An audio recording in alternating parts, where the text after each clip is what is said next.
टक्कर लगने से बाइक मेरे नीचे से निकल गई, मैं वहीं गिरा और वो मेरे पैरों पे ही खड़ा हो गया। और एक छोटी सी चूक, एक सेकंड की पलक झपकते ही हो जाती है और बाद में सिर्फ पछतावा रहता है और कुछ नहीं होता। टायर आपके पैरों से निकल गया या पैरों के ऊपर चला गया, क्या पोजीशन?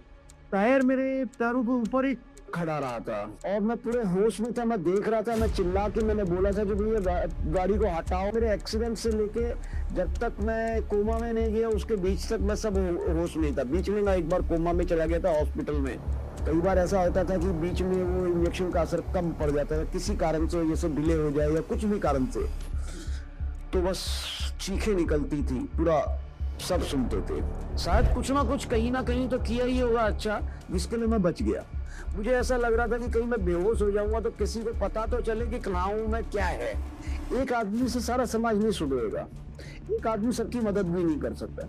हर आदमी प्रयास करे कि अगर हम एक आदमी को, दो आदमी को मदद करना प्रयास करें तो समाज सुधर जाएगा। उनको शायद बुरा लगा, छुपते ही मेरे को बोला, आपको क्या पता पैर कटने का दर्द क्या होता है।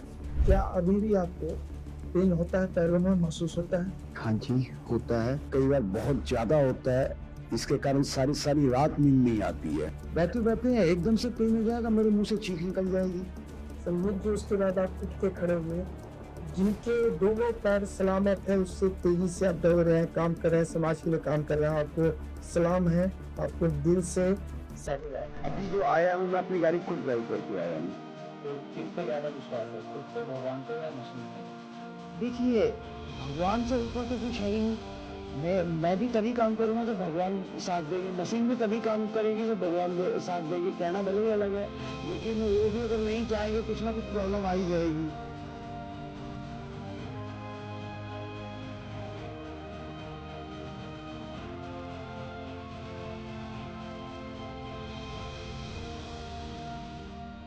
हम हैं वो रियल वॉरियर, हम हैं वो रियल वॉरियर, हम हैं वो रियल वॉरियर, हम हैं वो real warrior.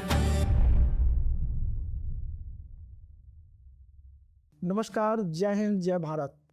Real warrior with Rakesh Sharma में आपका स्वागत है। और आज के हमारे खास मेहमान हैं पूर्व वायु सैनिक सार्जेंट डॉक्टर संजीव कुमार गोयल जी। एक मिसाल है समाज के लिए, कारगिल योद्धा। उसके बाद एक त्रासदी हुई इनके साथ, एक्सीडेंट में दोनों पैर लूज करने के बाद भी जज्बा नहीं खोया। 80 से ज़्यादा बार ब्लड डोनेशन कर चुके हैं, अंगदान कर रहे हैं, बहुत सारे सामाजिक कार्यों पे कार्य करते हैं। 6 महीने हॉस्पिटल में रहे, 25 से ज़्यादा ऑपरेशन, आईसीयू में समय बिताया, लेकिन हिम्मत नहीं आ रहा। और आज समाज के लिए और हमारे लिए एक मिसाल है। तो आपका स्वागत है डॉक्टर संजीव सर। नमस्कार। संजीव जी, बहुत बहुत धन्यवाद। तो फर्स्ट थिंग फर्स्ट स्टार्ट करते हैं, ये हादसा कब और कैसे हुआ? नमस्कार, जय श्री राम, जय हिंद, वंदे मातरम, भारत माता की जय। ये हादसा हुआ था मेरा 18 मार्च 2019 को सवेरे करीब 9:30 बजे के करीब, होली से 2 दिन पहले। सर्विस में थे, रिटायर हो गए? नहीं, मैं रिटायर हो गया था और मैं प्राइवेट में जॉब कर रहा था। तो जाते समय ये सड़क पे बाइक पे जा रहा था तो ट्रक ने पीछे से टक्कर मारी और मैं गिरा। ट्रक मेरे पैरों पे ही खड़ा हो गया था। तो उसका अगला टायर या पिछला आपके पैरों पे था? अगला टायर मेरा, वो असल में क्या हुआ, अगला टायर ही हुआ था। असल में क्या हुआ, जैसे हम जाते हैं तो टक्कर लगने से बाइक मेरे नीचे से निकल गई, मैं वही गिरा और वो मेरे पैरों पे ही खड़ा हो गया। ड्राइवर ने ट्रक रोका था? ट्रक तो उसको रोकना था क्योंकि बाइक आगे पड़ी थी जी, वो आगे जा भी नहीं सकता था, चाह कर भी। ये बस यही है, लापरवाही है जो आज के समाज में सबसे ज्यादा चल रही है। लोग फोन कॉल पे लगे हुए बात करते चलेंगे और चलेंगे। सुबह 9:30 बजे का समय था और मैं 40-50 के बीच के आसपास अब किस स्पीड रही? और खुली रास्ता था, खुला रास्ता था, ज्यादा कोई भीड़ नहीं थी, इक्का दुक्का लोग थे। उसमें अगर पीछे से टक्कर मारी जा रही है तो मतलब ये एक, यही कह सकते हैं कि वो फोन कॉल पे था। ड्रिंक एंड ड्राइव का भी केस हो सकता है? हाँ, हो सकता है, लेकिन सुबह 9:30 बजे ड्रिंक एंड ड्राइव का चांसेस नहीं है। जी। रात का या शाम का हो तो फिर माना जा सकता है, लेकिन सुबह 9:30 बजे ड्रिंक एंड ड्राइव का केस नहीं मान सकते जी। अगर कोई सुबह ड्रिंक एंड ड्राइव का केस है तो इसका मतलब फिर वो गाड़ी लेके चलने लायक ही नहीं है, वो मतलब 24 घंटे टूल रहने वाला है। जी। वो ये 100% फोन वाला केस है जी। वो फोन पे उसका दिमाग होगा, फोन पे बात कर रहा होगा या कहीं और ध्यान होगा, जिसमें जैसे आजकल आप देखते हैं कि कारों में भी लोग चल रहे हैं, मोबाइल देखते रहते हैं, वो बहुत खतरनाक काम है। और एक छोटी सी चूक, 1 सेकंड की पलक झपकते ही हो जाती है और बाद में फिर पछतावा रहता है और कुछ नहीं होता। दोनों जानों के लिए। दोनों के लिए। तो किसको कितना नुकसान हो जाए ये कोई नहीं कह सकता, कोई ये नहीं सोच सकता कि हम कार में बैठे तो हम सेफ है, दूसरा वाला है कोई ही होगा, नहीं। आपको भी हो सकता है, सामने हो सकता है कोई आपसे बड़ी गाड़ी हो जिसमें आपका भिड़ जाए। आपकी या आगे कोई गड्ढा हो या कुछ उसमें आपकी गाड़ी पलट जाए, कुछ भी हो सकता है। ये कुछ नहीं कह सकते कि हम सिर्फ क्या बोलते हैं सामने हम बड़ी गाड़ी में बैठे तो हमें कोई खतरा नहीं है, सामने वाले कोई दूसरे को ही लगेगा, नहीं किसी को भी कुछ भी हो सकता है। संजीव जी, तो टायर आपके पैरों से निकल गया या पैरों के ऊपर चढ़ा था? क्या पोजीशन थी? टायर मेरे पैरों के ऊपर ही खड़ा रहा था और मैं पूरे होश में था, मैं देख रहा था, मैं चिल्ला के मैंने बोला था कि भैया गाड़ी को हटाओ। फिर उन्होंने, मुझे ध्यान नहीं है आगे किया था या पीछे किया था, गाड़ी को सरका के किया था, फिर वो मेरे पैरों के ऊपर से टायर हटा था। फिर सौभाग्य मेरा यही था कि जहां मेरा एक्सीडेंट हुआ था सड़क के दूसरी पार में एक छोटा हॉस्पिटल टाइप था, तो इमीडिएट मेरे को वहां ले गए। उन्होंने फर्स्ट एड दिया, बोले कि यहाँ पे मेजर आपका इलाज नहीं हो सकता।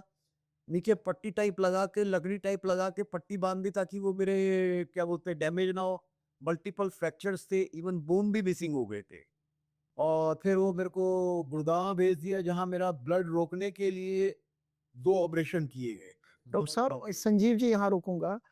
आप पूरे होशो-हवास में थे, ब्लड निकल रहा था, पैर टूट चुका है, सब कुछ बांध रहे हैं। बिल्कुल सब मैं पूरे सेंस में था। मेरे एक्सीडेंट से लेके जब तक मैं कोमा में नहीं गया उसके बीच तक मैं सब होश में ही था। बीच में मैं एक बार कोमा में चला गया था हॉस्पिटल में ऑपरेशन के दौर, उस तक तक मैं पूरा होश में था और मैं एक एक कार्रवाई को अपनी आंखों से देखता था। रिकवरी की जर्नी आप थोड़ा बताएंगे हॉस्पिटल के बाद और जब तक आप फिट होकर के बाहर आए? जी, ये मेरा क्या हुआ था जब मेरा हॉस्पिटल में चले गए, फर्स्ट फर्स्ट उसमें ले गुड़गांव भेजा गया। वहाँ मेरा उन्होंने बताया कि आपको ऑपरेशन होगा। मैंने पूछा था मेरा ईसीएचएस के माध्यम से है, तो बोले सर ईसीएचएस के माध्यम से नहीं है, उसके लिए आपको जाना पड़ेगा, यहाँ आपको पे करना है, लेकिन आपका ब्लड लॉस है। तो मैंने कहा ठीक है कोई बात नहीं, मैं पे कर दूंगा, आप मेरा पहले पैर मेरे को बचाइए, क्योंकि पैसा तो तभी काम आ रहेगा ना जब मैं बचूंगा, अगर नहीं रहूंगा तो फिर पैसा भी जब क्या काम आएगा। तो सबसे पहले मेरे ऑपरेशन हुए वहाँ। तो उससे पहले मैंने डॉक्टर को अपने फ़ोन में से, मेरा चश्मा टूट गया था, नियर विज़न देख नहीं पा रहा था, तो मैंने डॉक्टर को नाम बताया तो मेरे पिताजी का नंबर उन्होंने निकाल दिया। उस पे कॉल करके मैंने उनको बताया मेरा एक्सीडेंट हो गया और ऐसा है, कंडीशन बहुत ख़राब है, शायद मेरे दोनों पैर ही नहीं बचेंगे। हुँ। उसके बाद ऑपरेशन के बाद में मेरा ब्लड तो रुका था, पूरा रूप से नहीं रुक पाया था तब भी, लेकिन कंट्रोल हो गया था। नहीं संजीव जी, जब जैसा आपका बायोडाटा देख रहा था, आपके 25 से ज़्यादा ऑपरेशन हुए। जी। तो बहुत सुनने में तो आसान लग रहा है, बहुत डिफ़िकल्ट सिचुएशन होगी। कितना टाइम में हुआ और कैसे, कहाँ पे हुआ सारा? हाँ, ये लंबी जर्नी है, मैं अभी पहले शुरू से ही कंटिन्यू करता हूँ। जी। तो वहाँ पे फिर क्या है, पिताजी ने किसी उनके मित्र थे, उनको फ़ोन, मतलब मित्र के लड़के थे, वो भी हमारे वायुसेना से ही सेवानिवृत्त थे। उनको फ़ोन किया, वो पास में ही थे, तो वो वहाँ पे आए, उन्होंने अटेंड किया मेरे को। फिर वहाँ से लेके वो लोग मेरे को इधर पंजाबी बाग में आए दिल्ली। जी। वहाँ पे अग्रसेन हॉस्पिटल है, वहाँ लेके गए। जब तक वहाँ पहुँचे थे मेरा ब्लड 7 के लेवल पे आ गया था, प्लस माइनस 7 जो एचबीसी लेवल है वो। एचबी, कि बहुत कम हो गया था। जी। जो मेरा हमेशा 15 के आसपास रहता था वो 7 पे आ गया था। जी। उसके बाद में फिर वहाँ एडमिट किया, ब्लड वगैरह चढ़ाया और फर्स्ट एड तो में तो उन्होंने इमीडिएट ड्रेसिंग और वो सब किया और जो कुछ कर सकते थे। अगले दिन से मेरा ऑपरेशन चालू हो गए। ओके, उस दिन तो रात हो गई थी, अगले दिन से मेरे ऑपरेशंस चालू हो गए। ऑपरेशंस के मतलब कंटिन्यूटी उसकी लगी ही रही, एक के बाद एक, एक के बाद एक, एक के बाद एक। और मैं डॉक्टर को पहले दिन ही बोल दिया था कि मेरे पैरों को घुटने से नीचे से काट दिया जाए, ताकि मेरे पैर बाकी का ये पैर बच सके। अच्छा, आपने खुद कहा है बात? मैं कहा था, लेकिन डॉक्टर ने कहा था कि नहीं बच जाएंगे, कोई बड़ी चीज़ नहीं है, बहुत होता है, बच जाते हैं। लेकिन उनका प्रयास विफल रहा। खैर डॉक्टर तो, हर कोई डॉक्टर यही चाहता है कि जितना बचाया जा सके, लेकिन जो ऊपर वाले को मंजूर होता है वही होता है। जब कंडीशन ज़्यादा खराब हो गई उसके बाद मेरे को बेस हॉस्पिटल रेफर कर दिया गया, आर्मी हॉस्पिटल। वहाँ गए, वहाँ जाने के बाद भी डॉक्टर ने यही कहा था कि आपके पैर बच जाएंगे, कंडीशन देखिए हम प्रयास करेंगे। लेकिन 2-3 उसके बाद में वहाँ से भी सफल नहीं रहा, फिर मेरे पैर काटने पड़े एक एक करके। मैं तो अपने सारे ऑपरेशन अपनी आंखों से देखता था। आपको एनेस्थीसिया नहीं दिया जाता? एनेस्थीसिया दिया था, बैक में दिया जाता था लोअर पोर्शन के लिए। ओके। ऊपर से तो मैं पूरा सेंस में था, तो मैं ऊपर से सब कुछ देखता था। मतलब आप अपने ऑपरेशन को अपनी आंखों से देखते थे? बिल्कुल। और मैंने पैर कटने के बाद अपने पैर एक-एक करके मैंने बारी-बारी से दोनों हाथों में भी लिए। आपके जज्बे को सलाम है, आपकी हिम्मत को सलाम है। बस एक प्रयास है।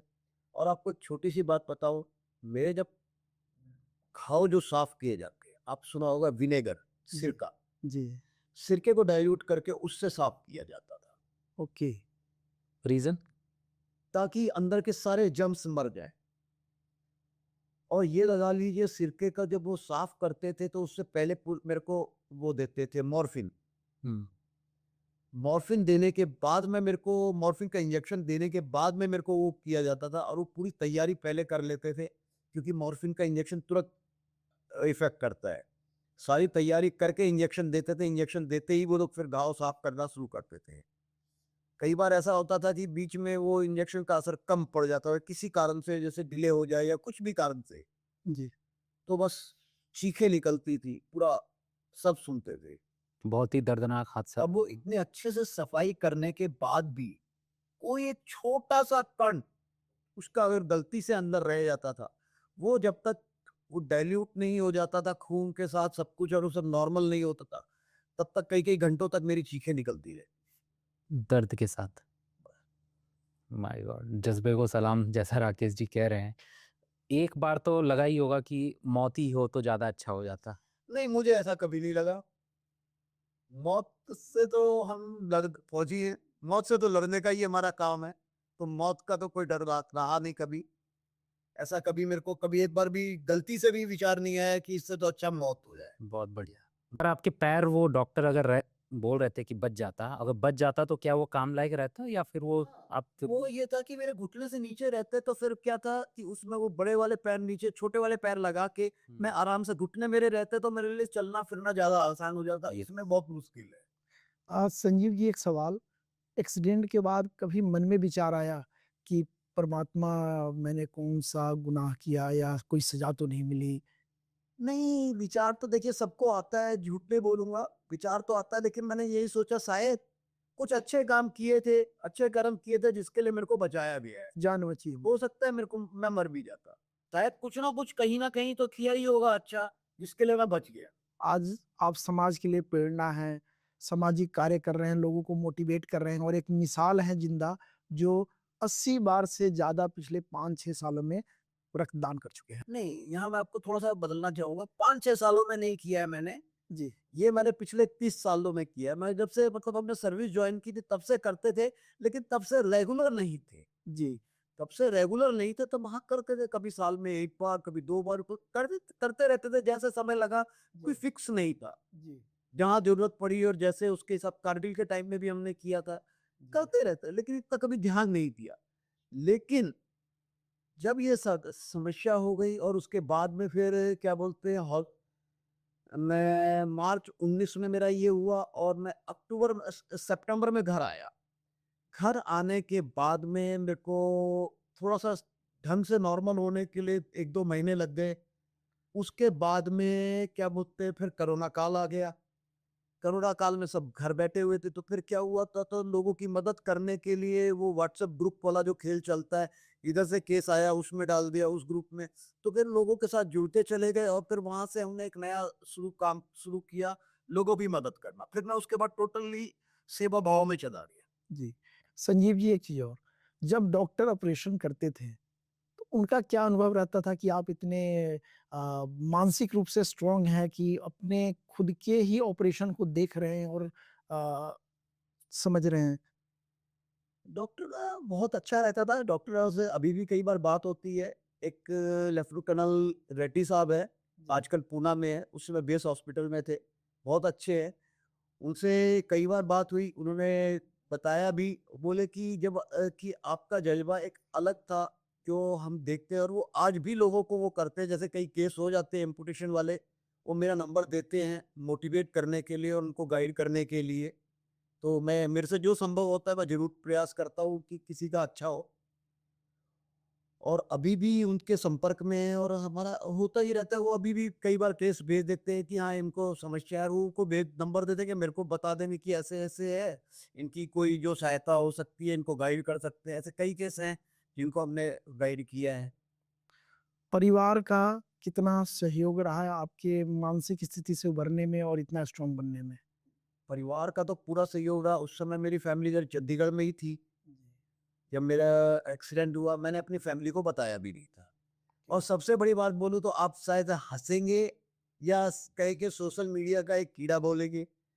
मेरा एक्सीडेंट होने के बाद जब मैं एम्बुलेंस में था, तो मैंने सबसे पहले फ़ोन निकाल के अपने पैर का फ़ोटो लिया और उसको फ़ेसबुक पे डाला और मेरा डाल दिया कि मेरा एक्सीडेंट हो गया। ओके। क्योंकि मुझे ऐसे लग रहा था एक मेरा चश्मा खो गया था, टूट गिर गया था। दूसरा मुझे कुछ धुंधला सा लगने लगा था शायद ब्लड लॉस के कारण। मुझे ऐसा लग रहा था कि कहीं मैं बेहोश हो जाऊंगा तो किसी को पता तो चले कि कहाँ हूँ मैं, क्या है। जी।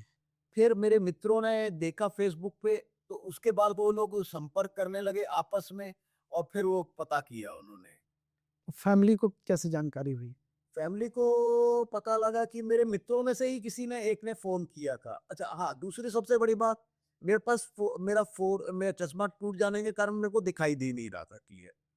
तो मैं नंबर आपका डायल कर रहा था, चला किसी और को जा रहा था, किसी और को कर रहा था, किसी और के पास चला जा रहा था। तो ऐसे भी काम हो गए थे। तो ऐसे ही किसी के माध्यम से शायद श्रीमती जी को के पास फ़ोन गया कि उनका एक्सीडेंट हो गया, ऐसे हो गया। तो उसके बाद में फिर उनका भी फ़ोन आया, तो मेरा उस समय मैं अपने ओटी में था और वो सब कुछ था, तो फिर मेरे को पता नहीं लग पाया। फिर रात को मेरी बात हुई। जी। जब मैं थोड़ा-सा सेंस में था, ब्लड वगैरह चढ़ गया था, तब जाके मुझे पता लगा। आप होशो-हवास में रात में भी थे, ऑपरेशन के बाद भी थे? बिल्कुल।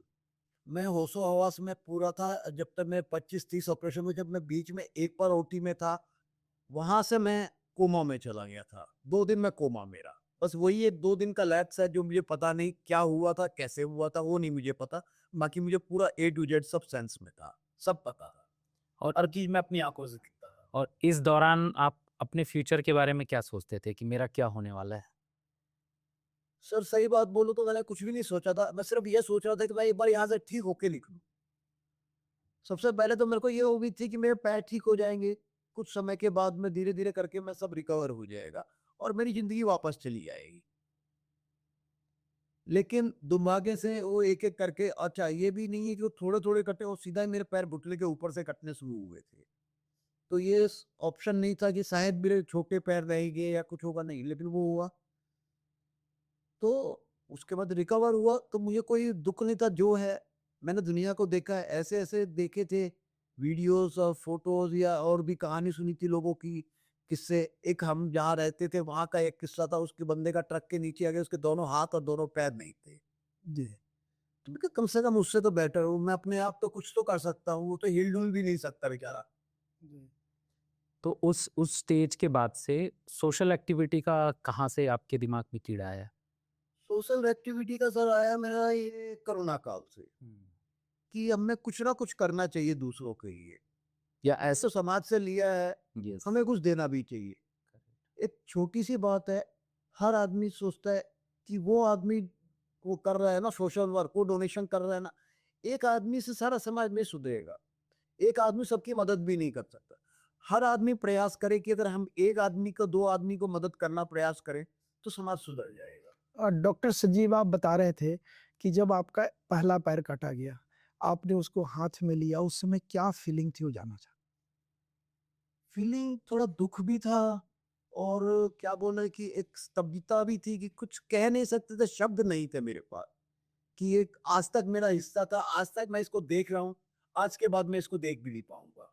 डॉक्टर या बाकी लोगों का कुछ सपोर्ट था मेंटली या? डॉक्टर्स का पूरा सपोर्ट था। उस समय उन्होंने नहीं बताया, ना उन्होंने मेरे को कुछ कहा। उन्होंने तो बस बोला ठीक हो जाओगे, कोई बड़ी बात नहीं है। फैमिली से बात होती थी और वो मेरे को डॉक्टर से बाद में बात हुई जब मैं पूर्ण रूप से ठीक हो गया, तो डॉक्टर साहब सोचते थे कि हम जब घर जाते थे, हम ये प्रेयर करके जाते थे कि जब हॉस्पिटल से जाते थे सोचते थे कि कल हम वापस आए तो हम आपको ज़िंदा देखें, और घर से जब आते थे तो यही सोच प्रेयर करके आते थे कि वो हमें ज़िंदा मिले। आपसे डॉक्टरों का भी लगाव था आपके हिम्मत बिल्कुल। जज्बे के कारण? बिल्कुल। आप रियल वॉरियर हैं, रियल योद्धा हैं, कारगिल योद्धा भी हैं। एक और सवाल आपसे है जी। जो हमारे युवा हैं विशेष करके छोटी-छोटी बातों पे उनको पैर में चोट लग गया तो लगता है कि आज छुट्टी कर लें, काम नहीं कर पाएँगे। आपने इतने संघर्ष के बाद जो सामाजिक कार्य कर रहे हैं, लोगों को राह दिखा रहे हैं, ये हिम्मत और जज़्बा कहाँ से मिलता है? तो देखिए ऐसा है ना, एक तो सबसे बड़ी बात है जब हॉस्पिटल में था मुझे भी खून मिला था। लोगों ने मेरा भी सहयोग किया था। मेरे भी मिलने वाले आते थे। तो वहाँ से थोड़ा-सा तो नॉर्मल था, बट जब ठीक हो गया उसके बाद विचारधारा में थोड़ा-सा विचार आया कि मैं भी अगर ऐसा करूँ तो क्या प्रॉब्लम, मैं भी किसी का सहयोग कर सकूँ तो। बस धीरे-धीरे करके प्रयास किया, सहयोग किया, थोड़ा-थोड़ा आगे बढ़ते गए और आज भगवान की दया से जो हमसे हो पाता है, मैं ये नहीं कहता मैं ये करता हूँ, मैं कुछ नहीं करता हूँ। जो कुछ करता है वो ऊपर वाला करता है, वो ही कराता है। हम एक प्रयास माध्यम हैं। हम प्रयास करते हैं कि हम पूरा कोशिश करते हैं कि ये हो जाए। कराने वाले तो ऊपर वाले हैं। मे बी आपने ज़िंदगी को इस तरह देखा कि अगर भगवान ने एक दूसरा चांस दिया है, तो उसी के कामों में लगाया जाए। जी, कह सकते हैं आप। संजीव जी, आपका कोई एक यादगार दास्तान हो जिसमें आपने किसी की मदद की हो, जिनका एक्सीडेंट हुआ हो और उसके कारण वो लाइफ में आगे बढ़े? हाँ, ऐसे कई कई छोटे-मोटे किस्से हैं। एक लुधियाना का केस था। एक श्रीमान जी का एक्सीडेंट हो गया था, तो उनके ही कोई परिचित मित्र थे, शताब्दी थे, तो उनका फ़ोन आया कि सर ऐसे-ऐसे इनको ब्लड की ज़रूरत है, आवश्यकता है, उनका पैर इमीडिएट कट होएगा। जी, तो मैंने अपने लुधियाना की टीम से के संपर्क किया, उसके माध्यम से उनके नंबर दिए, उनको वो करके डिटेल किया। तो मतलब नंबर देके उनसे बात करा दी और सब कुछ किया, को डिटेल्स भेज दी। तो उनकी सहयोग से उनको ब्लड मिल गया और वो उनका ऑपरेशन हो गया। 1 या 2 दिन के बाद उनका फ़ोन आया सरदार जी का, तो मैंने पूछा धन्यवाद करने के लिए, तो मैंने पूछा कि तो बताया कि सर बंदे का ऑपरेशन सही हो गया, सब कुछ ठीक है, सेंस में है, सब कुछ है, लेकिन बहुत चिड़चिड़ा हो गया है, उल्टा-सीधा बोल देता है, गाली भी दे देता है, सबसे लड़ रहा है। उसको एक डिप्रेशन टाइप है, फ़ील हो रहा है कि मेरा पैर कट गया। मैंने कहा ठीक है कोई बात नहीं मेरी बात कराइए। तो बोला सर वो आपको भी गाली दे देगा, कुछ उल्टा बोल देगा। मैंने कोई बात नहीं उनको आप इतना ही कहिए कि जिन्होंने आपको ब्लड दिलवाया था, वो आपसे बात करना चाहते हैं। जी। ये उनको फ़ोन दिया, बात-वात हुई। मैंने समझाया कि देखो दुर्भाग्य है, ऐसा हुआ है, नहीं होना चाहिए था और ये तो और बड़ा दुर्भाग्य है कि आपका पैर भी काटा गया। लेकिन क्या कर सकते हैं, जीवन है, जीवन में चलता है, आपको ध्यान रखना रखिए, ठीक हो जाइए। आपके छोटे बच्चे हैं, उनके लिए ध्यान रखिए, फैमिली है। आप अभी कुछ महीनों के लिए हो सकता है 2-1 महीने में आप 2 महीने में 3 महीने में ठीक हो जाएँगे। फिर आप नकली पैर के सहारे एक पैर के साथ धीरे-धीरे अपना चलेंगे। आप अपना छोटा-मोटा रोज़गार कर सकते हैं, ठीक हो जाओगे, कोई परेशानी नहीं होएगी, परिवार के बीच में हो। उनको शायद बुरा लगा, छूटते ही मेरे को बोला, "आपको क्या पता पैर कटने का दर्द क्या होता है?" मैं उसको कुछ बोलना नहीं चाहता, मैं इसने बोला, "हाँ यार, बात तो सही है आपकी। पैर आपके कटे हैं, दर्द आपको हुआ है। मुझे कैसे पता लगेगा कि दर्द क्या होता है?" खैर मैं इतना ही कहूँगा कि आप ध्यान रखें, धीरे-धीरे ठीक हो जाएगा, कोई परेशानी नहीं होगी और मोटिवेट करके जो बोल सकते थे बोल के मैंने उनको फ़ोन रख दिया। वो सरदार जी जो थे, वो सुन रहे थे, वहीं पे खड़े थे उसके पास ही। उन्होंने मेरा फिर फ़ोटो निकाला, दिखाया उनको व्हाट्सएप से कि देखो ये है और तुम ऐसे बोल रहे हो कि इनके तो दोनों ही नहीं है पैर और आप ऐसे बोल रहे हो। फिर उसका फ़ोन आया, बोला सॉरी सर मुझे पता ही नहीं था आपके दोनों पैर नहीं है, आपको तो मेरे से ज़्यादा परेशानी है और मैंने आपको ऐसे बोल दिया कि आपको क्या पता दर्द क्या होता है पैर कटने का। मैंने कहा देखो तुम्हें पता नहीं था इसीलिए तुमने बोला, ये तुम्हारा एक मैं समझ सकता हूँ, एक भावना होती है उस आपको ये लगता है कि हाँ भाई मेरे को वो ताना मार रहे हैं, बोल रहे हैं। मैं समझ सकता हूँ।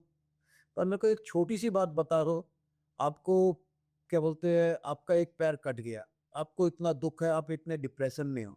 आप मेरे को सिर्फ़ इतना-सा बता दीजिए कि क्या बोलते हैं, आपको इतना कष्ट है तो मेरे तो दोनों पैर नहीं है, तो क्या मेरे को मर जाना चाहिए? मेरे लिए तो फिर जीवन बिल्कुल ही बेकार है।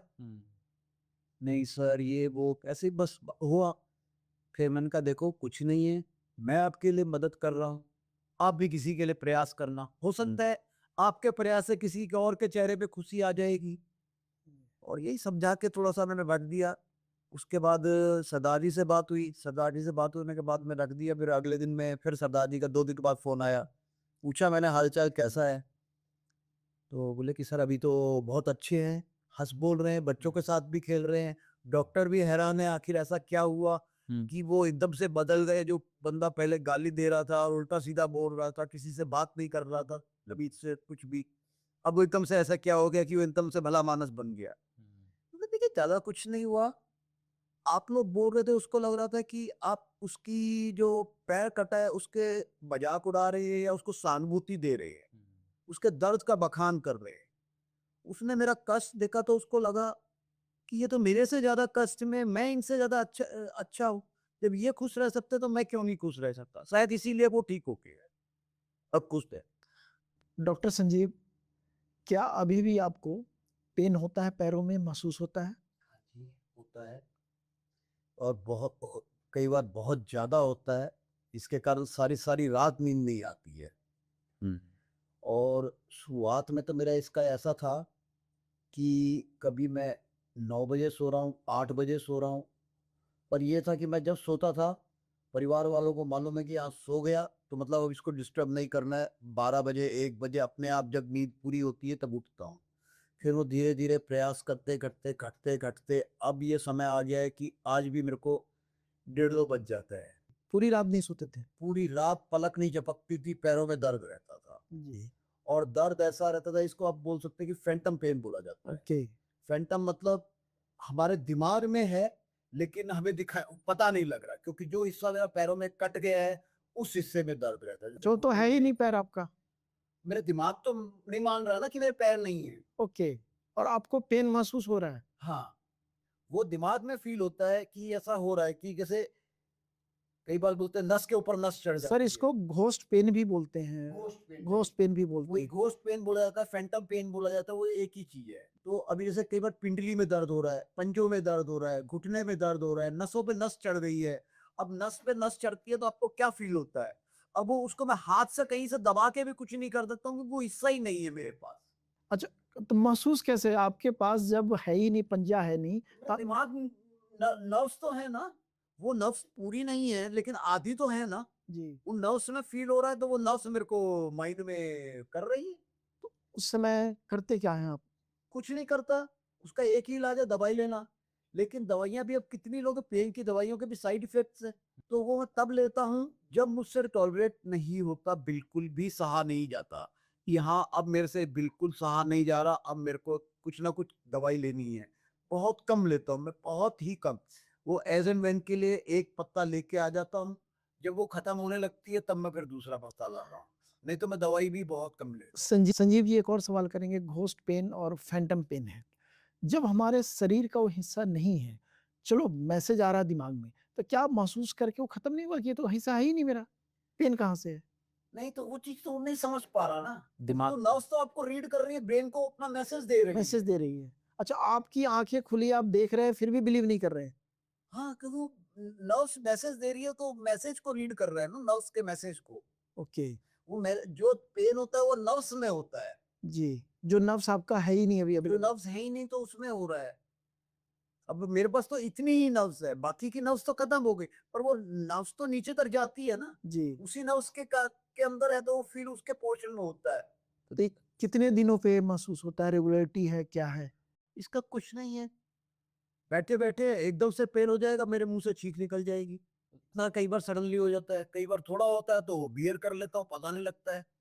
तो संजीव जी, ये कहना कि फुल्ली रिकवर कर गए, ये तो नेवर एंडिंग है। फिजिकली भले हम देख रहे हैं, आप हमारे सामने आज चल के आए, गाड़ी चला के आए, हमारे सामने चेयर पे बैठे, तो ये पूछ रहा हूँ कि दिनचर्या के कौन से ऐसे काम है जो आप अब नहीं कर पा रहे हैं, या क्या क्या कर रहे हैं जैसे सेल्फ इंडिपेंडेंट? नहीं देखिए, लगभग सारे काम कर पा रहा हूँ और इसमें मेरे परिवार का पूरा सहयोग है। हाँ, बीच बीच में कुछ काम ऐसे हैं जो उनके सहयोग से होते हैं, कुछ मैं खुद कर लेता हूँ। अभी जो आया हूँ मैं अपनी गाड़ी खुद ड्राइव करके आया हूँ। जी। मैं अपनी गाड़ी से ड्राइव करके मैं ग्वालियर तक भी गया हूँ। ग्वालियर यहाँ से करीब 750 किलोमीटर से प्लस में है। जी।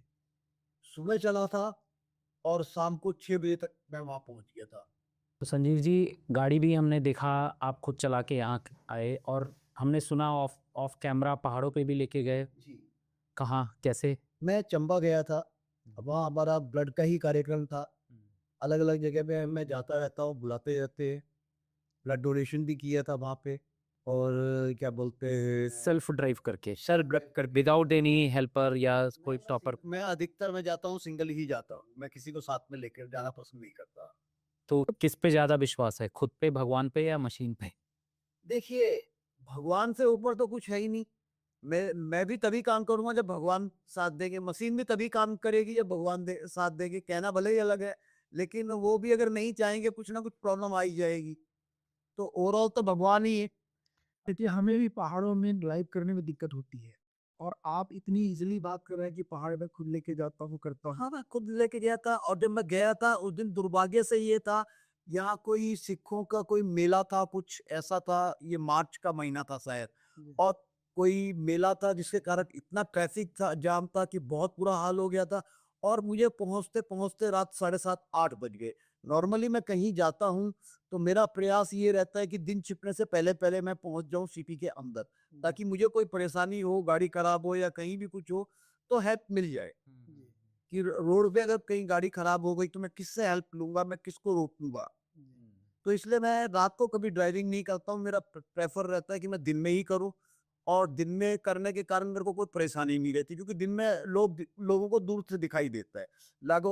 दूसरा क्या रात के समय में आप हाईवे पे जा रहे हैं, हाईवे पे बहुत सारे उल्टे-सीधे कांड हो जाते हैं चोर-उचक्कों वाले, तो इसलिए भी लोग गाड़ी नहीं रोकते कि पता नहीं कौन किस इरादे से खड़ा हो। यस। तो इसलिए मेरा प्रयास है कि मैं रात के टाइम ना चल के दिन के समय में ही चलूँ, ताकि मेरे को कोई परेशानी ना आए। सर डॉक्टर संजीव जी आपकी गाड़ी मॉडिफाइड भी है, इसकी क्या कहानी है? हाँ, ऐसा है कि अभी जैसे पैर तो रहे नहीं, तो या तो 2 ही चीज़ थे, या मैं दूसरे का सहारा लूँ कि वही मेरे को हर जगह लेके जाए और वो सब करे, या मैं खुद आगे बढ़ूँ। जी। तो दूसरे का सहारा 1 बार हो सकता है, 2 बार हो सकता है, 3 बार हो सकता है, बार-बार नहीं हो सकता। फिर मेरे पास पहले से सेंट्रो कार थी। मैंने प्रयास करके उसको मॉडिफाई कराया। जी। तो उसको मॉडिफाई करा के चलाता था लेकिन वो सफल नहीं थी। कारण क्या था उसमें क्लच, एक्सीलेटर और ब्रेक तीनों चीज़ थी। अब तीनों चीज़ों को एक ही हाथ से कंट्रोल करना उसके साथ गियर भी। एक ही हाथ से कंट्रोल करना बहुत डिफिकल्ट होता था खास करके ट्रैफिक एरिया में सडन ब्रेकिंग में गाड़ी बंद हो जाना और ये बहुत सारी परेशानी। स्टेयरिंग भी रखना है। स्टीयरिंग भी संभालना है।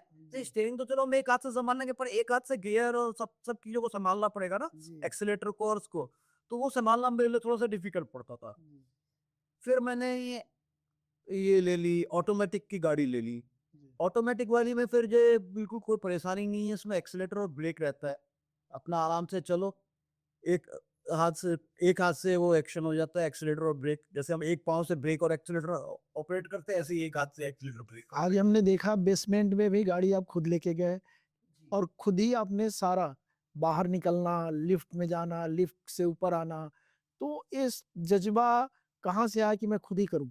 देखिए, पहले तो एक ये देखिए जज़्बा तो ये नॉर्मल चीज़ है कि लिफ्ट में आना-जाना और ये सब तो नॉर्मल है। जब लोगों को देखते हैं कि लोग भी करते ही हैं, कुछ थोड़ा-सा फिर हमें तो जो थोड़ा-सा प्लस है, तो हम फिर कोई परेशानी होती ही नहीं है। ये मॉडिफिकेशन जो आपने अपने खुद से कराया या कंपनी ने करवा के दिया? और कंपनी ने नहीं कराया ये मैंने जयपुर से एक जो टीम है, उनका गैरेज है और वो सब वो करते हैं। मैंने कहीं से नंबर लिया था किसी से ऐसे ही पता करते-करते उनका नंबर मिला तो पहले उन्होंने मेरी जो वो थी सेट्रो थी वो मॉडिफाई की थी। फिर उसके बाद में ये वाली गाड़ी ली तो मैंने लेने से पहले उसको पूछा था कि भी कौन-सी गाड़ी का है? बोला सर आप कोई भी गाड़ी ले लीजिए सब गाड़ी मॉडिफाइड हो जाएगी। ये ना हो कि मैं ले लूँ और फिर बाद में मॉडिफाइड नहीं हो तो क्या होगा? तो उसने बोला सर आप कोई भी गाड़ी है ले लीजिए मॉडिफाई हो जाएगी। आप चाहेंगे तो उनसे नंबर ले लीजिए गाड़ी का और उसको एडवांस बुकिंग करके छोड़ दीजिए। मैं पूरा किट के लिए आपको ऑर्डर कर दूँगा। जब किट आ जाएगा किट लाके मैं वहाँ फिट करूँगा। आप सेल्फ ड्राइविंग में ही वहाँ से निकाल सकते हैं। देखिए मैंने वो नहीं किया। मैंने वहाँ से गाड़ी लेके ले ली। बेटा मेरा गाड़ी चला के ले आया, घर पे खड़ी कर दी। हम पीछे कहीं देख रहे थे आनंद महिंद्रा या किन्होंने किसी गाड़ी ऐसे कस्टमाइज़ करके किसी को दी थी, मतलब आई मे बी रॉन्ग फैक्ट के हिसाब से, बट हाँ, ठीक है, ऐसा सोचना चाहिए बड़ी कंपनियों को कि ये एक वो ना रहे। देखिए ये कोई बहुत बड़ा इशू नहीं है। इसके लिए कोई बहुत बड़ी वो थ्योरी भी नहीं करनी है। इसके लिए छोटा सा किट होता है और मेरा ये मानना है कि हर कंपनी को वो किट अपने जो डीलर्स हैं उनके पास अवेलेबल होना चाहिए। वो उसको किट को खाली 4 नटों के ऊपर टाइट कर से 2 नटों से टाइट करना है, तो उसको कोई भी कर सकता है। तो ये चीज़ें होनी चाहिए कि वो किट आप अपनी कंपनियों में दें, ताकि ऑथराइज़्ड रूप से लोग करें। अभी जैसे मैंने जो किया है वो बाकायदा ऑथराइज़्ड रूप से मेरा आरटीओ से परमिट है, हुँ। ऑफ़िशियल है वो। कोई मेरे को उसको रोक नहीं सकता कि आपने ये क्यों किया हुआ है। क्यों? क्योंकि अगला क्वेश्चन ये आएगा कि आपका ड्राइविंग लाइसेंस कितना वैध है? ये कितना वैलिड है कि आप कैसे चला रहे हैं, कैसे नहीं चला रहे हैं इस बेसिस पे। बट जैसा आपने राइटली कहा कि ऑथराइज़्ड है तो आप म बिल्कुल परमिटेड हैं ड्राइव बिल्कुल इसका लाइसेंस बनता है बाकायदा, इसके लिए हैंडीकैप का सेपरेट लाइसेंस बनता है। जी। डॉक्टर संजीव, अधिकांश लोग जो किसी कारण से दुर्घटना से जिनका विकलांग हो जाते हैं, प्रॉब्लम आ जाती है, दिव्यांग हो जाते हैं, अफोर्ड नहीं कर सकते कि वो कार ले लें, मॉडिफाई करा लें। तो क्या सरकार की, कार कंपनियों की, सामाजिक संस्थाओं की ज़िम्मेदारी नहीं कि बाइक में भी ये फैसिलिटी मिले, उसको मॉडिफाई करके कार या बाइक कंपनी दे और रेट भी उसमें एक नॉमिनल हो? हर जगह प्रॉफ़िट नहीं कमाया जा सकता। बिल्कुल, मैं ये कहना चाहूँगा जो मॉडिफ़िकेशन किट है, वो कोई बहुत ज़्यादा महँगा नहीं आता। हर कंपनी को पहले कुछ कंपनी थी फ़ोर्ड वगैरह की और कुछ कंपनियाँ थी वो किट देती थी, पहले, अब नहीं। तो हर कंपनी को वो क्या बोलते हैं किट ना आपका देना चाहिए। उसमें कोई बहुत ज़्यादा खर्चा नहीं है। वो कंपनी को या तो गाड़ी के साथ वो हर गाड़ी के साथ किट दे, लेकिन गाड़ी के साथ नहीं दे सकती है, वो उसको लगता है कि ये एक्स्ट्रा वो हो जाएगा बर्डन, तो एटलीस्ट हर शोरूम के ऊपर, हर डिलीवरी पॉइंट के ऊपर वो किट को अवेलेबल कर सकती है कि जो जिस गाड़ी को ले रहा है उसको मॉडिफाई करना है तो तुरंत की तुरंत हो जाए। कोई बहुत ज़्यादा खर्चा नहीं है उसको, ऑथराइज़ है वो और आप उसको कर सकते हो। जिस जो गाड़ी खरीद रहा है उसको इधर-उधर घूमने के लिए, परेशान होने के लिए ज़रूरत नहीं पड़ेगी। ऑथराइज़ किट लेने के लिए उसको ढूँढना नहीं पड़ेगा। लोकल बनवाता है तो वो ऑथराइज़ नहीं है, फिर उसमें बहुत परेशानियाँ हैं। कल को कोई रोक के भी पूछ सकता है, सवाल कर सकता है। तो अगर वो ऑथराइज़ ही हो जाएगा तो बहुत बढ़िया है। ये तो हो गया कार की। जी, हाँ। दूसरी चीज़ है, हमारे जो विकलांग भाई हैं उसमें से लगभग 90% तो गाड़ी ले ही नहीं सकते, वो इस कंडीशन में नहीं होते हैं कि वो गाड़ियाँ खरीद सकें। जी, तो मेरा छोटा-सा सवाल है, सभी ये टू व्हीलर्स कंपनी को जो स्कूटर, मोटरसाइकिल टाटा है, होंडा है, टीवीएस महिंद्रा है या जितनी भी है, महिंद्रा फॉर दैट महिंद्रा है, जो भी है, आप जो स्कूटी बनाते हैं या बाइक्स बनाते हैं, उनमें पीछे टू टू व्हील क्यों नहीं डालते? जैसे आजकल इलेक्ट्रिकल व्हीकल्स में, स्कूटीज़ में आ रहा है, रिवर्स गियर के साथ, जो ओल्ड एज के लोग भी चला सकते हैं और हैंडीकैप भी चला सकते हैं। ओके, एक बार।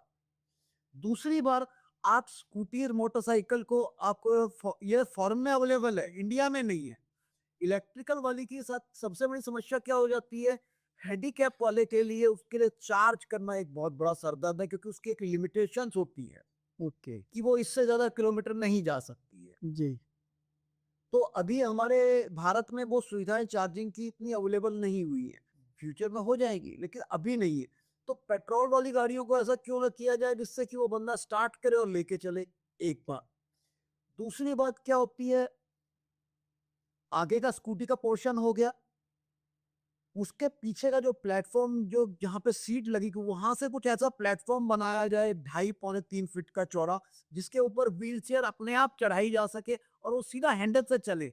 इंजन वगैरह की सेटिंग वो अपने हिसाब से रखें कंपनी, बट वो उसको अपने आप से चला सके, डायरेक्टली उसको कुछ नहीं करना है। मार्केट में जाएगा, स्कूटी खड़ी करेगा, उससे उतरेगा, अपना दुकान से सामान लेगा, कुछ भी करेगा, फिर वो वापस वापस अपने आप चलेगा, विदाउट हेल्प चढ़ जाएगा और लेके आ जाएगा। ये कंपनियां करें, लिमिट में करे, जरूरी नहीं है कि इसको थोक के भाव में करे, लेकिन लिमिट में करे, ऑन डिमांड करे। ये होना चाहिए जिससे कि लोगों को की परेशानियां हल हो जाए। जो अभी जो मैन्युफैक्चर कराते हैं उसमें खर्चा भी ज्यादा पड़ता है, परेशानी भी ज्यादा होती है। जो ये ऑफिशियल वो होगी, उसमें आरटीओ की परमिशन भी होगी, सब कुछ होगा, तो कोई परेशानी नहीं होगी। अब उसको 3 व्हील में, 4 व्हील में आराम से कर सकते हैं, जिससे कि इजी हो जाएगा उसके लिए। तो कम से कम जो जिनकी हिम्मत नहीं हो रही है चलाने की, कम से कम ये मॉडिफिकेशन देख करके उसके अंदर हिम्मत तो आ जाए कि हाँ, मैं इसके लिए सक्षम हूँ। बिल्कुल, वो कुछ कर सकता है, लेकिन अगर हम नहीं करेंगे तो ये तो खुद का मुझे समझ में नहीं आ रहा है ये ट्रांसपोर्ट जो जितने भी टू व्हीलर्स कंपनी है इनके इंजीनियर्स वगैरह क्या कर रहे हैं, इतने सारे इंजीनियर है, क्या किसी को एक बार भी दिमाग में नहीं आया कि ये छोटी सी चीज है, इससे हमारा कितना नाम होगा, कितना वो होगा। तो जज़्बा आपने सिर्फ फ़ौज में नहीं, फ़ौज के बाहर ज़्यादा दिखा रहे हैं आप। बस ऐसा है, दोनों जगह समय समय की बात है, जहाँ जरूरत है वहाँ उसके हिसाब से कर रहे हैं। ठीक, फ़ौज की बात हो ही गई है तो थोड़ा फ़ौज के बारे में हमें दिखाइए, आपकी 20-22 साल की जर्नी कैसी रही? ये मैंने फौज में 29 साल नौकरी की थी। मैं जनवरी 89 में भर्ती हुआ था और मैं 2018 जनवरी को मैं रिटायर हुआ था। इस बीच में हम कई ऑपरेशंस में रहे, कारगिल इसमें साथ में कारगिल में भी मैं गया था। कारगिल में भी गए थे, वहाँ हमने काफ़ी वो उसमें हम कारगिल के टाइम में हम अलग-अलग सेक्टर में थे, हम अमृतसर के बॉर्डर्स पे भी थे और क्या बोलते हैं, जम्मू में भी थे। जम्मू में कई जगह हैं, अनंतनाग, पट्टन, अखनूर हुँ, में कई अलग-अलग जगह पे अलग-अलग समय पे थे, अलग-अलग लोग थे, कई हम थे, कई वहाँ पे हम लोग थे। तो एयर डिफेंस में आपका योगदान रहा है कारगिल के वार में, और कौन सी मिसाइल सिस्टम पे आपको? हम लोग इगला मिसाइल के साथ थे। जी। इसका बेसिक बोला जाए तो ये एक तरह से शोल्डर मिसाइल होती है, जैसे आप मूवीज़ वगैरह में भी देखते हैं कि कंधों पे रख के एक रॉकेट लॉन्चर टाइप जो चलाते हैं, फायर कर टाइप की होती है। ओके, तो इसको लेके हम झाड़ियों में, पहाड़ियों में, बड़ी-बड़ी बिल्डिंगों के ऊपर से ऐसी जगह से जहाँ से हमें सामने वाला क्लियरली नहीं देख सके लेकिन हम उसको देखें। तो जब उनका क्या बोलते हैं कोई दुश्मन का जहाज हमारे एरिया में एंटर करे, तो हमारी टीम हमें इन्फॉर्म कर देते हैं, हमारे डिफेंस सिस्टम हमें इन्फॉर्म कर देता है, तो फिर हम उसके ऊपर एक्शन करते हैं, तो उसको गिराने का प्रयास करते हैं। तो कारगिल में भी आपका सराहनीय योगदान रहा है, कारगिल योद्धा के नाम से भी आप प्रचलित हैं, और इसके साथ-साथ एक सामाजिक योद्धा भी हैं। तो वायुसेना से निकलने के बाद जी। अगला पड़ाव क्या था आपका?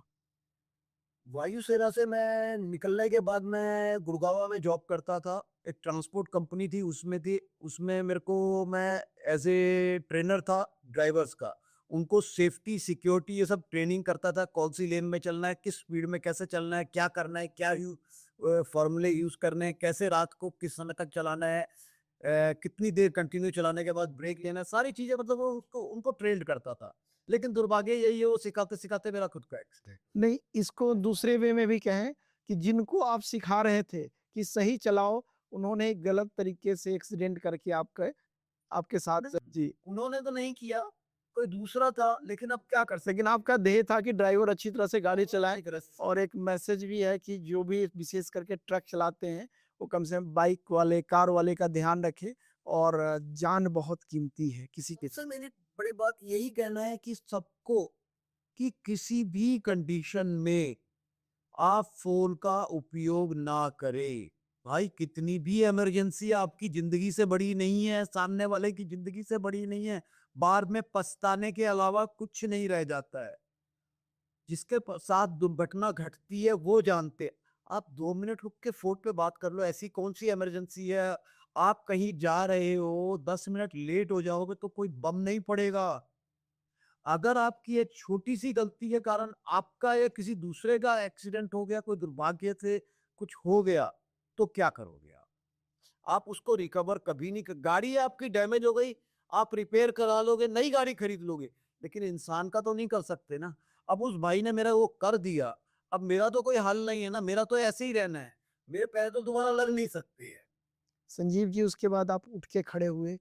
जिनके दोनों पैर सलामत है, उससे तेज़ी से आप दौड़ रहे हैं, काम कर रहे हैं, समाज के लिए काम कर रहे हैं, आपको सलाम है, आपको दिल से साधुवाद है। ऐसा है, अभी तो मैं खड़ा हुआ हूँ, चलना शुरुआत की है, अभी तो उड़ान मेरी बाकी है। क्या बात है! जी। बहुत बढ़िया, बहुत बड़ी बात। और जैसा हम जानते हैं कि आप 1-2 दिन में अम्बाला भी जा रहे हैं मैराथन में जी हाँ। पार्टिसिपेट करने। मैं ये भी बताना चाहूँगा मैं मैराथन में रेगुलर पार्टिसिपेट करता हूँ। मैं कम से कम अब तक 8-10 मैराथन में कर चुका हूँ, अलग-अलग शहरों में। शुरुआत मेरी देहरादून से हुई थी, हुँ। बट अभी मैं कई जगह कर चुका हूँ और आगे भी करता रहूँगा। डॉक्टर गोयल, आप अपनी एयरफोर्स की जर्नी के बारे में हमसे साझा कर रहे थे, बट जैसा कि हमने देखा वॉरियरशिप आपके खून में है। कैसे? कहाँ? एक्चुअली मेरे फादर भी एयरफोर्स से ही रिटायर्ड एमडब्ल्यू हैं। वो भी फौज में ही थे। सेकंड जनरेशन फौजी आप हो गए। सेकंड जनरेशन है, कंटिन्यू चल रहे हैं। जी। तो बस वही है। और वो जज्बा आपके फादर से आप में ट्रांसफर हुआ और आपके रिटायरमेंट के बाद आप सिविल लाइफ में भी वही चीज़ कंटिन्यू कर रहे हैं। आपके जज्बे को सलाम गोयल। देखिए वैसे भी देशभक्ति कोई जरूरी नहीं है कि आप फौज में या बॉर्डर पे ही करें। आप अपने घर पे और घर के आसपास भी छोटा मोटा कार्य करके अपनी देशभक्ति को कर सकते हैं। अपने आसपास की सफाई करके, छोटे मोटे सहयोग करके उससे भी देशभक्ति कर सकते हैं। जरूरी नहीं है कि बड़े लेवल पे ही किया जाए, छोटे लेवल से भी किया जा सकता है। कार्य करने के ऊपर है। बिल्कुल। कहीं किसी को दुर्घटना देख लो या कहीं किसी को मजबूर को देख लो, उसकी मदद कर दो, ये भी एक देशभक्ति का ही काम है, समाज का ही काम है। बिल्कुल बिकॉज हमारे जो चैनल है, हमारा यूट्यूब चैनल है, उसका भी ये थीम है, everybody is a warrior. Correct. हर कोई एक वॉरियर है। यूनिफॉर्म पहनना जरूरी नहीं है। जरूरी नहीं है यूनिफॉर्म पहनना। तो देखो जज्बा उनका एक अलग है। वो जज्बा हर किसी में नहीं आ सकता, मानते हैं, लेकिन कुछ तो जज्बा आ सकता है ना। आज सबसे बड़ी समस्या समाज की यही हो रही है, मैं ये काम क्यों करूं, ये काम तो फौज का है। पाकिस्तान के साथ मैच खेलने में भारत को क्या प्रॉब्लम है, उनसे क्या कष्ट है, खिलाड़ियों से क्या है, सिनेमा हॉलों से क्या है? क्यों भाई? जब वो देश हमारे खिलाफ है, देश हमारे विरुद्ध है, तो उनसे वो हमारे से पैसा क्यों कमाए और वो फिर हमारे ही लोगों के ऊपर अटैक करे? फौजी की क्या दुश्मनी है कि वो जाके उनसे लड़ेगा? उसके घर की तो बॉर्डर उसने वो नहीं किया हुआ, उसके घर की तो जमीन उसने नहीं हथियाई हुई है, मरने वो क्यों जाए? वो क्यों मरने जाए? तो भैया सबको इसको अपने जज्बे को संभालना पड़ेगा, तभी होगा। अकेले एक उस फौजी के लिए नहीं है। सोशल सर्विसेज में आते किस किस फील्ड में आपने हाथ डाल रखा है एज ऑफ नाउ? मैंने लगभग सभी फील्ड में हाथ डाला हुआ है, छोड़ा कोई भी फील्ड नहीं है। मैं क्या बोलते हैं लड़के से उस क्षेत्र में काम कर रहा हूँ। बेटी बचाओ बेटी पढ़ाओ में राष्ट्रीय उपाध्यक्ष हूँ और कई संगठनों में भी हूँ। और मैं धर्म के लिए भी कार्य कर रहा हूँ। धर्म धर्म के लिए, धर्म को बढ़ावा देने के लिए भी कार्य कर रहा हूँ। और सबसे बड़ी बात है, मैं आज की युवा पीढ़ी को मैं यही कहना चाहूंगा, आप अपने धर्म के साथ जुड़े, कोई भी धर्म, मैं ये नहीं कह रहा, अपने धर्म के साथ जुड़े तो आप अपने जज्बे के साथ आप अपना कुछ ना कुछ धर्म कोई भी गलत चीज नहीं सिखाता है, धर्म अच्छे के लिए ही कहता है। अब अगर उसमें से हमने कोई किसी में कहीं कुछ है या किसी ने कुछ उसको ऐसा बताया या जैसे नहीं, तो फिर वो गलत है, उसको लेके आप आगे बढ़ रहे हो तो पहले उसकी पूरी जानकारी ले लो, पढ़िए, समझिए, एनालाइज करिए। और कुछ अच्छा ही कीजिए। संजीव जी, एक और पीछे हमने देखा था कि हमारे जो वायुसेना चीफ हैं, जी एपी सिंह सर, जी air chief marshal AP Singh साहब, जिसके हम लोग बहुत बड़े फैन हैं, जी विशेष करके आपको सम्मानित किया, ऑनर किया, आपको बुलाया था, वो क्या घटना है? हाँ जी, वो मेरे को इधर अर्जुन मेमोरियल है अपना चंडीगढ़ एयरफोर्स में, जी, तो वेटरन डे से 3-4 दिन पहले मेरे को वहाँ पे बुलाया गया था, मुझे सम्मानित किया गया था। और क्या बोलते हैं, मेरे को उनके माध्यम से एक व्हीलचेयर एक्टिव, एक अच्छी वाली व्हीलचेयर डोनेट की गई, जो आज आप लेके आए। जो आज मैं लेके आया ऑटोबॉक। और आपने एक चीज मिस कर दी, आप ऑर्गन डोनेशन के भी प्लेजिंग कर रहे हैं। जी जी हाँ, ऑर्गन डोनेशन पे भी मैं काम करता हूँ। मैं संपूर्ण देह दान कर चुका हूँ और मैं लोगों को मोटिवेट भी करता हूँ कि जीते जी रक्तदान, मरणोपरांत देहदान। क्योंकि अरे की छोटी सी मैं बात बोलूंगा, हमारे पास कुछ लाख, करोड़ नहीं, कुछ लाख लोग ही अंधे हैं। हम्म।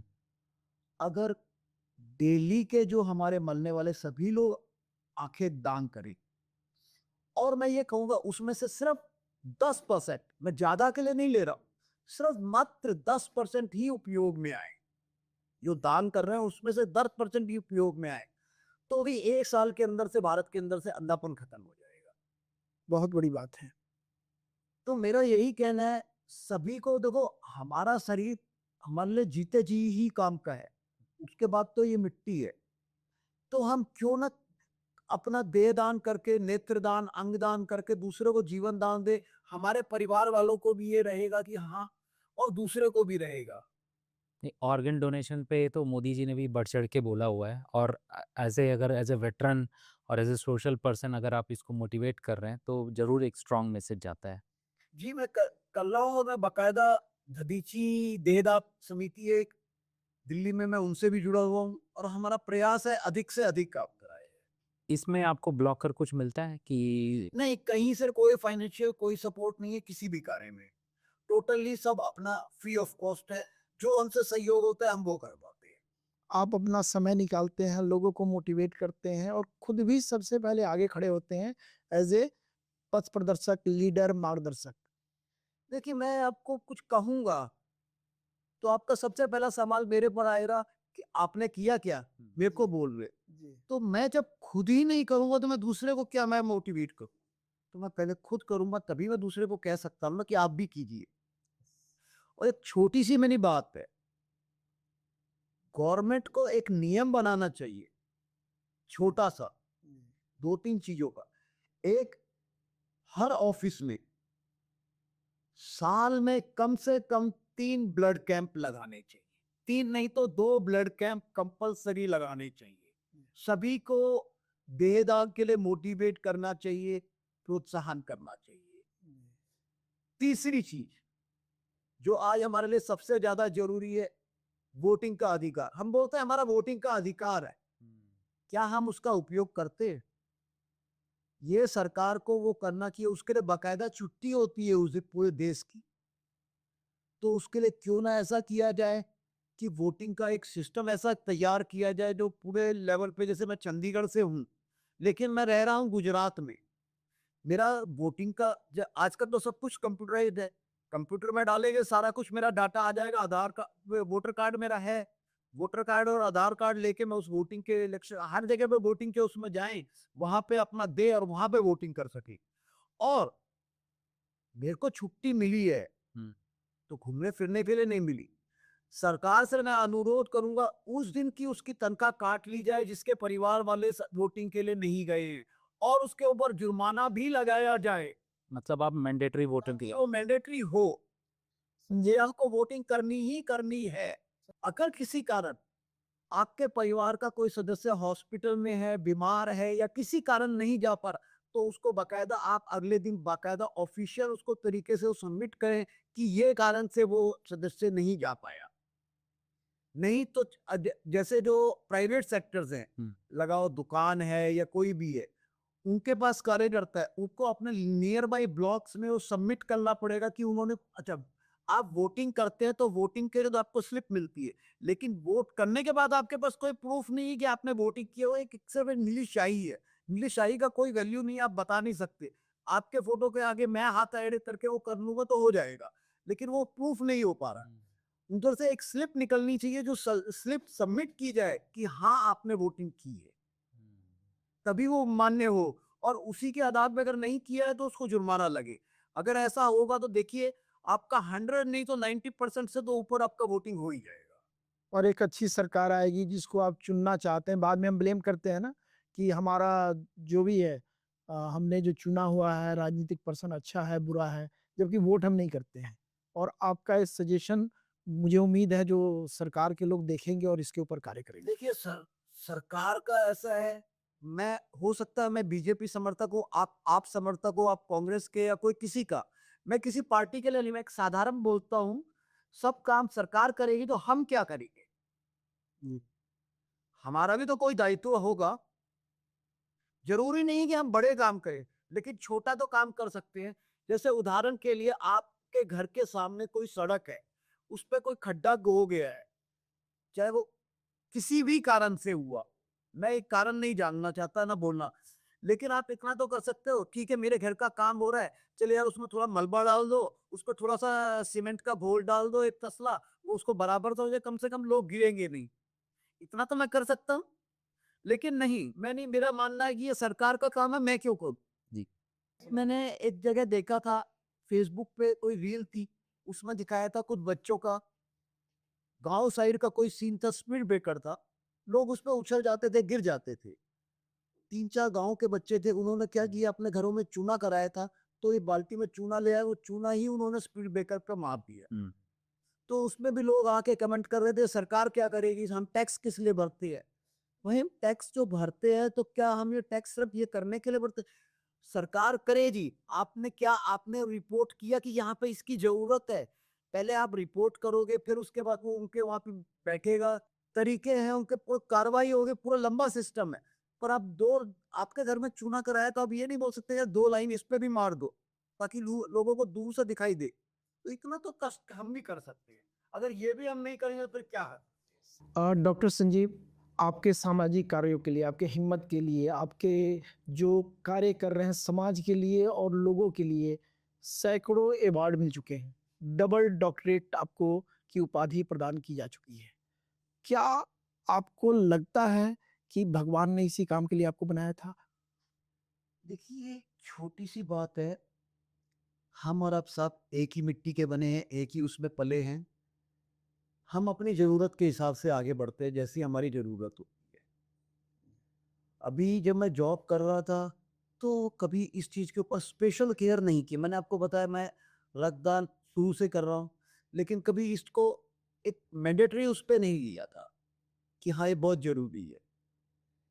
लेकिन जब ये हुआ और उसके बाद खाली बैठे दिमाग में आया, उसके बाद धीरे धीरे कुछ सोचा कि करें क्या, तब फिर ये समझ में आया कि ये काम करके देखते हैं, ये कर लेते हैं। अगर शायद हम ये ना हुआ होता तो हम भी अपने परिवार के साथ अपने कार्यों में फैमिली के साथ रहते, अपने ही उसमें धुन में रहते, अपने एंजॉयमेंट में रहते, शायद ये काम में ना इतना बढ़ते, या थोड़ा बहुत किया भी होता तो शायद इतने लेवल पे नहीं गए होते। आप कभी परमात्मा को दोष नहीं देते? नहीं, मैं कभी नहीं देता। जो हुआ अच्छे के लिए हुआ, जो होगा वो भी अच्छा ही होगा। अगर वो एक्सीडेंट नहीं हुआ होता तो जिस पैमाने पे आप सामाजिक रूप से काम कर रहे हैं, एक नहीं जा टॉर्च बियरर हैं, और मैं कहता हूं कि जितने लोग जिनको कहीं एक्सीडेंट में चोट पहुंचती है, डैमेज हो जाता है, उन सब के लिए प्रेरणा स्रोत है। देखिए अगर ये नहीं हुआ होता तो शायद मैं कहीं कभी इस लेवल तक शायद ना जा पाता, चला भी जाता पर शायद ना जा पाता, क्योंकि उस समय की रियलिटी एक अलग थी और उस बार की रियलिटी एक अलग है। तो डॉक्टर गोयल, आपने बहुत सारे समाज कार्यों और अपने एक्टिविटीज़ के बारे में बात की, बट एक मेरा स्ट्रॉन्ग इंट्यूशन है, आप रोड एक्सीडेंट से इतना क्लोजली अफेक्टेड हैं, तो क्या आपको रोड एक्सीडेंट और इनकी संस्थाओं से जुड़ना नहीं चाहिए, या कुछ काम करने की सोच रहे हैं आप फ्यूचर में? बिल्कुल जुड़ना चाहिए, ये हम सर्विस में रहते हुए भी जुड़े थे, उसमें भी करते थे, लेकिन अब भी जुड़ा हुआ हूँ। अभी भी मैं रोड सेफ्टी वालों के साथ जुड़ा हुआ हूँ। अभी रिसेंटली मैं लास्ट संडे को मैं दिल्ली गया था, तो वहाँ रोड सेफ्टी वालों के साथ भी मेरी मीटिंग हुई थी, तो उनके साथ भी जुड़ा था। और आगे और भी इस पे लंबे बड़े सिरे पे भी मैं काम करने का प्रयास कर रहा हूँ। तो अगर आपके नज़रिए से देखें, एक तो हो गई पेनल्टी की बात, एक हो गई एडवाइस और अच्छे प्रैक्टिसेस की बात, तो आप किस पे ज़्यादा फोकस करेंगे कि अगर रेट सबसे सेफ्टी हो? पहले तो मानना ये है, सरकार को 2 चीजें बहुत जरूरी करनी चाहिए। नंबर 1, डैश कैम हर गाड़ी में कंपलसरी होना चाहिए। कार, स्कूटर, मोटरसाइकिल, ट्रक, बस, फ्रंट, रियर, साइड, बड़ी गाड़ियों में साइड्स भी।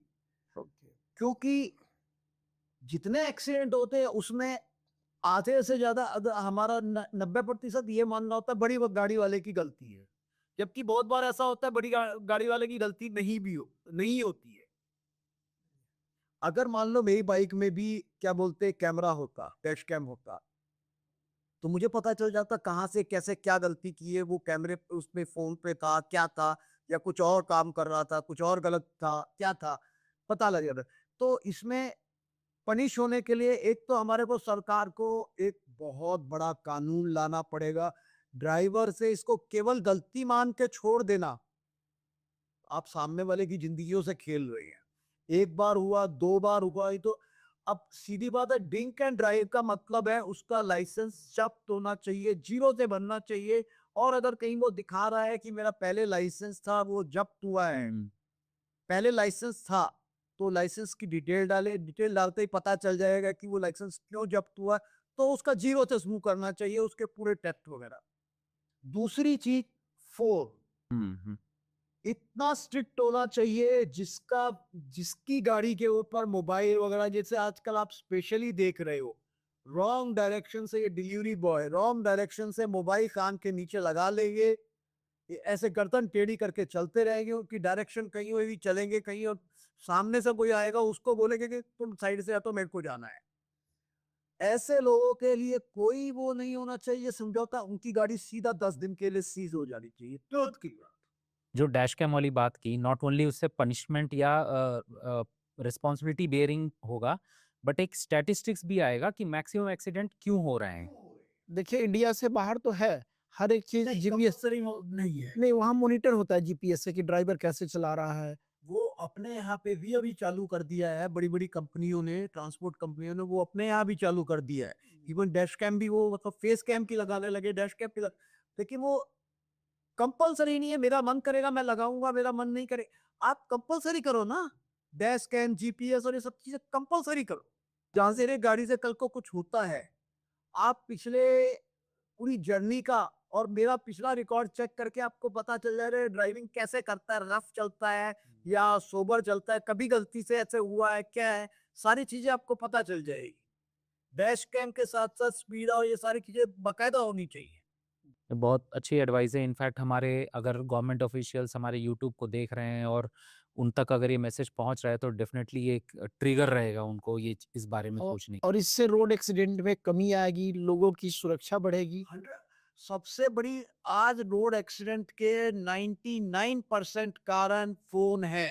चाहे वो फोन मैं सड़क पे लेके बात करते हुए चलूं, चाहे गाड़ी में बात करते हुए चलूं, कैसे भी लोगों को ये मानना है कि बस मैं फोन ले लिया तो भैया मैं भगवान बन गया, मैं अपने आप ही मैं जो चाह रहा हूँ वो सही है। ऐसा नहीं है, क्योंकि डाइवर्सन डायरेक्शन और ये कुछ चीजों के ऊपर इतना स्ट्रिक्ट होना चाहिए ना, हद से ज्यादा। क्योंकि उससे डाइवर्सन ऑफ माइंड भी होता है, क्योंकि फोन में आप सुन रहे हैं, तनाव है। अब मैं आपसे बात कर रहा हूँ तो मेरा ध्यान रहेगा कि आप क्या जवाब दे रहे हैं, जी। आप क्या बोल रहे हैं, तो आपका मेरा ध्यान उसके ऊपर रहेगा, रोड के ऊपर 25% भी नहीं रहेगा, तो डेफिनेटली कहीं ना कहीं कोई इंसिडेंट होगा। डॉक्टर संजीव कुमार गोयल, आपसे मिलके हमें भी प्रेरणा मिली और हमारे दर्शक भी मोटिवेट होंगे, विशेष करके किसी एक्सीडेंट के कारण जो लोग जीने की आस छोड़ देते हैं, आपको देख के मोटिवेट होंगे और समाज के लिए एक नई दशा दिशा निर्धारित करेंगे। लेकिन हमारा एक फॉर्मेट है, रैपिड फायर राउंड, इसमें हम आपको बख्शने वाले नहीं हैं। हमारा पहला सवाल है, विकलांगता क्या शरीर से होती है या मन से? देखिए मेरा तो मानना होता है कि विकलांगता मानसिकता है, क्योंकि शरीर सबसे विकलांग लोग मैंने एक नहीं, अपना ही नहीं, मैंने ऐसे अनेकों लोग देखे हैं जो सहयोग कर रहे हैं जिनसे जितना जैसा हो रहा है, और मैंने ऐसे ऐसे लोग देखे कि ये मान के चलो कि जो जितना संभव है ना आदमी, वो उतना विलासिता में अपने उसमें डूबा हुआ है कि अब मुझे क्या करना, मैं अपनी जिंदगी में खुश हूँ मेरी फैमिली के साथ। अगला सवाल गोयल जी, अगर भगवान आपको एक ऑप्शन दे कि मैं आपको पैर देता हूँ उसके बदले एक अंग दो, क्या देना चाहेंगे आप एक्सचेंज, और क्यों? तो बहुत बड़ा सवाल दे दिया। देखिए कहा जाता है कि हर चीज इंपॉर्टेंट है, हर अंग इंपॉर्टेंट है, आंखें, नाक, कान, हर चीज इंपॉर्टेंट है। समझ में नहीं आ रहा मैं कौन से के लिए वो कहूँ। नहीं, ये इसका कोई स्ट्रेट आंसर भी नहीं होगा और हमें यही एक्सपेक्टेशन था। Thank you. संजीव जी, आप खुद को दुर्घटना का शिकार मानते हैं या जिंदगी का योद्धा? देखिए मैं तो जिंदगी का योद्धा हूँ, सीधी बात है, फौजी हूँ, a soldier never quits. Sanjeev ji, अगर दुनिया आपको याद रखेगी तो आपके किस कर्मों की वजह से आपको याद रखेगी? मैं कह नहीं सकता कि मेरे को याद रखेंगे, क्योंकि भगवान ने एक बहुत वो दिया है कि इंसान को भूलने की शक्ति, तो आदमी कुछ दिनों के बाद भूल ही जाता है, लेकिन कुछ याद किया जाएगा तो हो सकता है ये समाज सेवा के लिए ही याद किया जाए। बिल्कुल याद छोटा सा किस्सा मुझे ध्यान आ रहा है, जम्मू से कोई भाई थे, उनके बच्चे को कैंसर हो गया था, उन्होंने कभी मदद मांगी थी, मुझसे भी मांगी होगी, हुआ होगा, मुझे याद नहीं है। उनका एक दिन फोन आया, मैंने बोला बताइए मैं आपकी क्या सेवा कर सकता, क्या मदद कर सकता हूँ। बोले सर धन्यवाद, मुझे कोई मदद नहीं चाहिए। मैं कहा फिर बताइए किस लिए फ़ोन किया। बोले ऐसे ऐसे मेरे बच्चे का वो था और आप लोगों से वो सहयोग मिला था उस समय, तो अब वो बच्चा बिल्कुल ठीक है। तो बड़ा खुशी हुई कि जो हमने काम किया उसके लिए नॉर्मली तो क्या होता है, हम किसी को रक्तदान करने भी जाते हैं तो बंदे का इतना नहीं हो, तो जब तक हम उसके पास पहुंचते नहीं है, रक्तदान नहीं कर, तो 10 बार फोन करेगा, सर आए नहीं, निकले नहीं, क्या हुआ। लेकिन रक्त दे के बाहर निकले उसके बाद उसको कोई मतलब नहीं है बंदा जिंदा है नहीं है, घर पहुंचा है कि नहीं है, उसके बाद दोबारा वो कांटेक्ट नहीं करेगा। तो ये मेरे को बड़ा अच्छा लगा। उस बंदे ने मेरे को बाद में फोन करके बोला, मैं आपको ही नहीं, मैंने सबके नंबर सेव करके रखे, मैं एक एक करके सबको धन्यवाद करना हूँ जिन्होंने भी सहयोग किया था। संजीव जी, आप अंगदान से जुड़े हुए हैं। अंगदान देते समय लोग पीछे क्यों हटते हैं, डर या अज्ञानता? इसको एक यही बोल सकते हैं, सामाजिक अज्ञानता और डर। जब अज्ञानता होगी तो डर अपने आप आ जाएगा।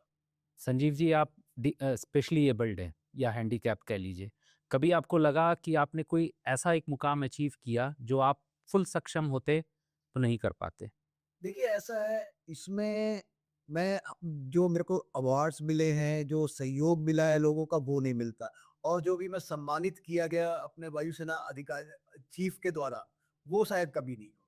संजीव जी, लोग छोटी सी ठोकर खाकर गिर जाते हैं, खड़े नहीं होते। आप किस मिट्टी के बने हैं? मैं भी उसी मिट्टी का बना हूँ जिससे आप और हम सब बने हुए हैं, लेकिन बस यही है कि मैंने बिखरना नहीं सीखा। सो दर्शकों, जैसा कि आपने देखा, आज हमारे साथ स्पेशल गेस्ट जिन्होंने 2 पैर खोने के बाद भी सोसाइटी के लिए वो सब दिया है जो हम सक्षम होकर के भी नहीं दे पा रहे हैं। ये बहुत बड़ा मोटिवेशन और लेक्चर का स्रोत है हमारे लिए। प्लीज़ हमारे साथ जुड़े रहिए ऐसे-ऐसे स्पेशल गेस्ट के लिए, एंड प्लीज़ शार more and more love and suggest us for the next guest in line. Thank you Goyal sir, thank you so much for coming here, और हम बहुत भाग्यशाली मानते हैं कि आप हमारे स्टूडियो में हैं। हम हैं वो रियल वॉरियर, हम हैं वो